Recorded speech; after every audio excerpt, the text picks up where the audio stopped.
Мен Тастағанова Гүлмира Айтбайқызы. 20 наурыз 1981 жылы Шу ауданы Белбасар ауылында дүниеге келдім.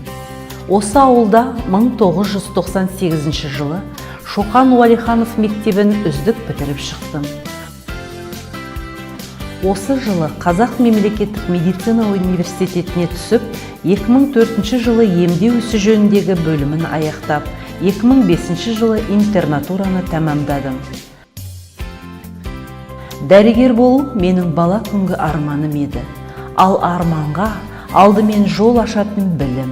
Сондықтан мен алға қойған мақсатыма жету үшін жоғарыда айтылған оқу орнын ойдағыдай аяқтап, туған жеріме Жамбыл облысы Шу қалалық ауруханасында акушер-гинеколог дәрігері болып жұмысқа орналастым.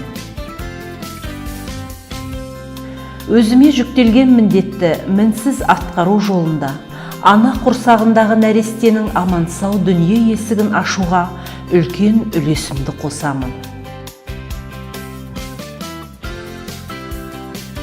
13 жыл бойы бір салада елеулі еңбек етіп, аналардың алғысына бөленіп келемін.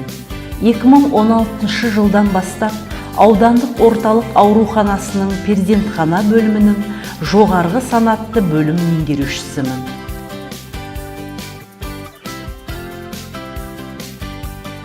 Тұрмыс құрғанмын, 3 балам бар. Алдағы кезде осы міндетімді алға қарай жалғастырып, ана мен баланың денсаулығын жақсарту мақсатында үлкен үлесімді қосамын.